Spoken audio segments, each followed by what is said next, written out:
តើបាយកកល្អសម្រាប់សុខភាពឬក៏អត់បងប្អូនវីដេអូបាយកករបស់ខ្ញុំទទួលបានការទស្សនារហូតដល់142,000 view ច្រើនមែនទែនអរគុណមែនទែនបងប្អូនដែលបានចូលទស្សនាក្នុងនោះក៏មានអ្នកបញ្ចេញមតិយោបល់ជាច្រើនដែរបងប្អូនខ្ញុំសូមអានឲ្យបងប្អូនស្ដាប់ណាសួរលោកឯងមួយពីក្មេងធ្លាប់ហូបបាយកកអត់ឬក៏អ្នកឯងកើតមកជាកូនសេដ្ឋីមិនដែលស្គាល់បាយកកខ្ញុំហូបអស់រយៈពេល40ឆ្នាំហើយស្គាល់បងស្គាល់ហើយក៏ធ្លាប់ញ៉ាំដែរអាហ្នឹងបើយើងញ៉ាំមួយត្រីងៀតឆ្ងាញ់ហើយពេលខ្លះខ្ញុំញ៉ាំបន្ទឹកស៊ីអ៊ីវឯងព្រោះឯកាលហ្នឹងអត់សូវមានលុយបងប្អូន80ទៅ90%ប្រជាជនកម្ពុជានៅជនបទរស់ដោយសារឥទ្ធិពលបាយកកមិនឃើញងាប់ផុតពូជខ្មែរផងករណីស្លាប់ដោយសារតែមេរោគ Bacillus cereus គឺជាករណីកម្របងភាគច្រើនវាឲ្យត្រឹមតែក្អួតចង្អោរហើយនឹងរាគទេភូតហ្មងខ្ញុំហូបបាយកកតាំងពីអាយុ6ឆ្នាំមកម្លេះឥឡូវខ្ញុំអាយុ67ឆ្នាំហើយមិនឃើញកើតអីផងអត់កុហកទេលោកពូនេះគឺជាការស្រាវជ្រាវនៅប្រទេសម៉ាឡេស៊ីខ្ញុំកុហកពុកម៉ែបងប្អូនខ្ញុំអត់បានអីមកវិញទេចេះពេកបែកកម្មដ្ឋានបងប្អូនខ្ញុំនៅពីក្មេងហូបបាយកក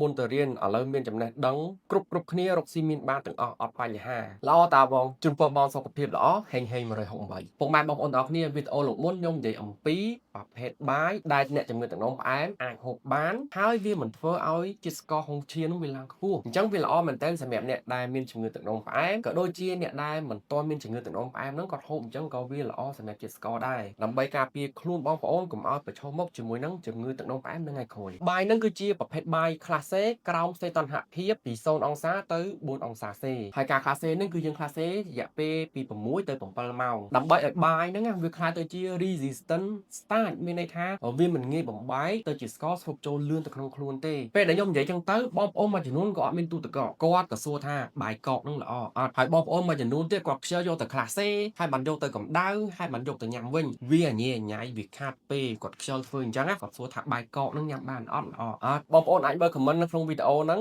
link ខ្ញុំដាក់នៅក្នុង caption ខាងលើអញ្ចឹងបាយកកដែលខ្ញុំសម្ដៅបងប្អូនគឺជាបាយដែលយើងដាំទៅទុកឲ្យត្រជាក់ហើយយើងយកមកញ៉ាំខ្ញុំឧទាហរណ៍ថាបងប្អូនដាំម៉ោង9ព្រឹកម៉ោង11ថ្ងៃឬក៏ម៉ោង12បងប្អូនត្រូវម៉ោងបាយហ្នឹងយកបាយហ្នឹងមកហូបមកដោយសារអីពីម៉ោងហ្នឹងគឺវាអាចត្រជាក់ហើយខ្ញុំអត់សម្ដៅទៅលើបាយកកដែលបងប្អូនដាំលើសឧទាហរណ៍ថាថ្ងៃហ្នឹងសាច់ញាតិមកលេងយើងស្មានការដាំវាអត់ត្រូវវាសល់អញ្ចឹងយើងក៏ទុកមកយកតភ្លឺពេលខ្លះដល់ថ្ងៃត្រង់ទៀតបានយើងយកបាយហ្នឹងមកញ៉ាំខ្ញុំអត់សម្ដៅទៅលើបាយហ្នឹងទេពីព្រោះអីបាយហ្នឹងយូរបងប្អូនញ៉ាំម្ដងទេមិនមែនយើងដាំបាយធ្វើអញ្ចឹងរាល់ថ្ងៃទេមែនអត់អញ្ចឹងអាបាយដែលសល់ហ្នឹងបងប្អូនមិនຕົកចោលខ្ញុំយល់ទី1គឺកុំឲ្យវាខ្ជះខ្ជាយលុយអង្គវាថ្លៃលុយពិបាករកអញ្ចឹងល្មមយើងញ៉ាំទៅវាមិនអីទេខ្ញុំគាត់ថាបងប្អូនគិតអញ្ចឹងមិនមែនមានន័យថាបាយកកនោះញ៉ាំទៅជួយសុខភាពទេខ្ញុំគាត់ថាបងប្អូនប្រហែលជាមិនគិតបែបហ្នឹងទេពីព្រោះអីពេលដែលបងប្អូនយកបាយកកមកញ៉ាំក៏បងប្អូនហិតសិនដែរប្អូននៅបើប្អូនបោះចោលបើអត់ប្អូនទេក៏ញ៉ាំទៅមែនទេអញ្ចឹងបាយហ្នឹងយើងញ៉ាំគឺដោយសារតែយើងមិនចង់ខ្ជះខ្ជាយ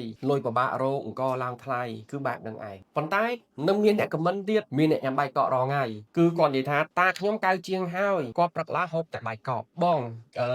ពេលដែលលោកតាគាត់អាយុដល់90តើបងសួរគាត់មើលថាគាត់ចូលចិត្តហូបបាយកកឬក៏មិនហើយព្រលឹមឡើងហូបបាយកកអត់ហូបជាមួយអីហេតុអីបានជាអត់មានអ្នកទៅទិញអាហារពេលព្រឹកទៅឲ្យគាត់តើគាត់ចង់ពិសាអាហារពេលព្រឹកឆ្ងាញ់ដែរតែគាត់បដិសេធការទិញហ្នឹងដោយសារតែគាត់គិតថាកូនចៅចំណាយលុយច្រើនគាត់មិនចង់ឲ្យចំណាយឬក៏យ៉ាងណាពីព្រោះអីគាត់អាយុ90ហើយបងអញ្ចឹងកន្លែងហ្នឹងបងត្រូវគិតវិញខ្ញុំអត់ចង់ឆ្លើយថា